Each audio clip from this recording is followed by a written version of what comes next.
Just like I said in my previous videos, the internet and all these internet spaces in general are not necessarily the places where you find the best opinions or the most mentally stable people. Primarily because people who sit on the internet all day are usually not mentally stable, and I'm speaking from experience. As a person who sits on the internet the whole day. So basically, today I will be talking about kind of why the internet hates Mr. Beast and why I think that's wrong. Because I think MrBeast is a genuinely good guy. As every creator, as every person, to have existed, he has been involved in controversies and made some mistakes. But that's only, a natural part of being human. Obviously, if you're going to be the most watched person on the internet, eventually you're going to mess something up, do something that's not necessarily the most politically correct or something like that, just like he had he did with his AI thing. Now the internet hates MrBeast primarily because of his content. Now if you've seen a MrBeast video at all, you know that his content is very how do I put this, geared towards viewership and analytics. And basically, he's trying to turn YouTube and making YouTube videos into more or less a business, more or less a thing that you can write a formula for and then use that formula to make videos primarily for the purpose of earning money. Now, one of the biggest counter arguments to this is that MrBeast, he doesn't really use the money, for his own vanity.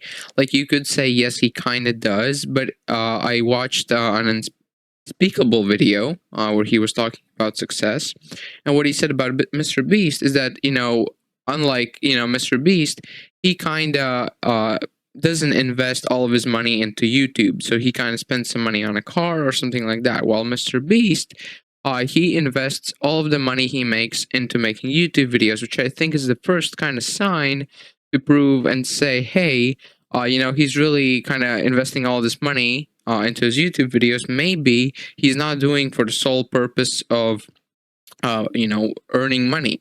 Because if you know anything, like if you imagine how hard it is to make a MrBeast video, like if you have seen any of the behind the scenes videos, you would know that doing all of, like, it would be much easier for him to just start completely just making shittier videos and making worse videos or like lazier videos.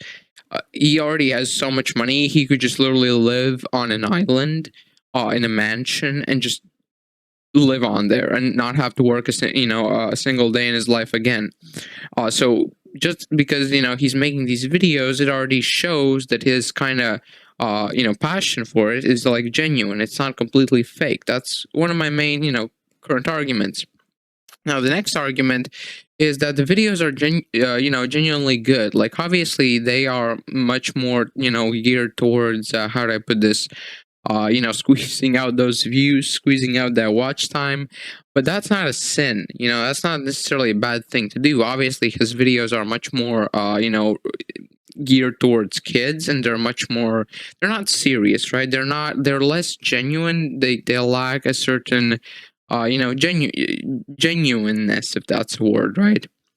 But for a YouTube video, like if I'm sitting on the toilet and I want something entertaining to watch, I'm not going to be, looking for the most genuine video out there. I will be looking at a video that's entertaining.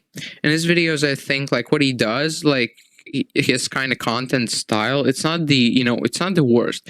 Because he takes interesting concepts and he makes videos about them, which I think it's very cool to see kind of how, for example, like his most recent video where he put a guy in a plane and, said, okay, if you stay in this plane 100 days, you can keep the plane. I think that's a very interesting kind of social, not experiment, because, he didn't like collect data or anything. He simply recorded it. But it's very, like, for people, it's very interesting to see how humans act in these situations, or like where he, puts a guy in a white room or something like that. It's very interesting for, humans to kind of see how people act in those kinds of situations. That's also one of his main criticisms, is that, like, oh, this guy, he tortures people and, for money or something, when, they forget that the guy being tortured is literally getting a $2.5 million plane at the end of the situation. So So yeah, so right now I've been kind of really defending, Mr. Beast, and one of his most recent controversies, which was actually a controversy, was regarding his push of AI content. Now, AI content, in my opinion, it's not genuine, but I think in terms of thumbnails, if you want to use, if you want to make AI thumbnails, I think it's actually a good idea. Obviously, he took the AI thumbnail tool down that he had, because of the backlash, which I think is a smart thing to do. But personally, I will explain right now why I think AI thumbnails are not a bad thing, and that's because, let's say, imagine you're a new YouTuber. Imagine you just started YouTube. You made your first video. You have a title, you have everything, but you don't have a thumbnail. Now you're a person who, I don't know, who does something else and has no experience with Photoshop or any other kind of a graphical tool, right? You don't know how to use that. You won't go on Reddit, on Fiverr, and pay, like, I don't know, like $20 or even more to hire an artist to make a thumbnail for your video, because that's simply not an investment you want to make, because you just started, and you really don't have any kind of, like, how do I put this, faith in it or something. You're not going to invest that much money into a random video you made. That's just not something a new YouTuber will do. And you really won't make it yourself, or even if you will make the thumbnail yourself, like if you use Photoshop or something, that thumbnail will look really bad. So I think having an AI tool which you can use, like, for example, ChatGPT, and make a pretty decent looking thumbnail for your video, which will actually, like, make that video much kind of better, because the packaging of that video is going to be better. It's not a bad thing. Plus, like, imagine, like, hiring a person to make a YouTube thumbnail. That's not necessarily, the pinnacle of human art. Like, I mean, what are we talking about? YouTube thumbnails are not, like, if we start making AI thumbnails, it's not going to be the end of the world. The end of the world is if we're going to start buying AI paintings and AI movies and stuff like that, which are actually, like, emotionally meaningful. But some random odd thumbnail, on YouTube, nobody cares if it's AI or if it's not AI. Like, it's not like it doesn't take away from the creativity of humans. Obviously, it may take away from a graphic designer, but, like, as I said before, if you're a new YouTuber, or even a YouTuber like myself, I will never hire a artist, because I make the thumbnails myself. But I just think that there are a very small percentage of people who will actually hire a thumbnail artist. That's just something, I think. I really don't. I will be honest. I don't really have a lot of evidence to back this up. This is just something that I kind of put myself in the place of a new YouTuber, which I actually literally am a new YouTuber, and I can imagine what would I do. So that's kind of on that.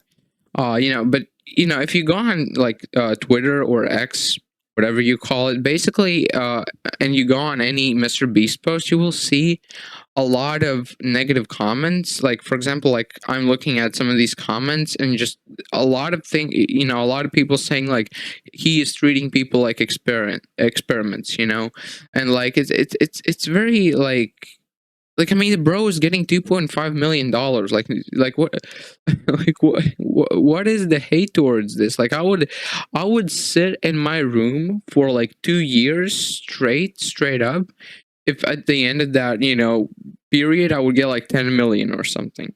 I mean, like, for a MrBeast video, like that. Which is like, it's really like, people. I think people lack a little bit of empathy, a little bit, because spending 100 days in a plane to actually get that plane, it's not a negative thing to have happen to you. It's not like, oh no, oh no, I have to do something for 100 days and then I get a 2.5 million salary. What the hell is this? Like, people go to jobs and they slave away, for a long period of time to get much less money. And this is just a guy, you just need to sit in a plane for a little bit and you get so much money. It's insane. But yeah, so basically, there's a lot of Mr. B say that I always see on Twitter posts, of his, and I think it's very a lot of people are just jealous of him. I think that's one of the things that's happening is that people are just jealous. They're jealousy, and people are just how do I put this? They want somebody to hate. They want to find a person to be involved in a controversy. They want to find a person to attack. They want to find a person to be like angry about, to have an and I quote unpopular opinion about, you know. So but I also see a lot of positive comments, but on a lot of his posts there's just so much negativity. I always try and post something positive myself, just to kind of at least even that out a little bit. But but, it's just, yeah. But yeah. So yeah, so that's kind of my thoughts on the Mr. Beast, videos. I don't think they're doing anything negative. I think they're doing only a positive to the world. That's just my view on it personally. And yeah, thank you so much for watching. Hope you enjoyed. If you have any original thoughts, not AI, put them down in the comment section. Actually, if you want to reform your, if you really are bad at spelling and formulating your thoughts like I am, feel free to put that in AI and just make that sentence a little bit more coherent, so I don't have to rack my brain. But that's just okay, whatever. Thank you so much for watching. Live long and prosper. Goodbye.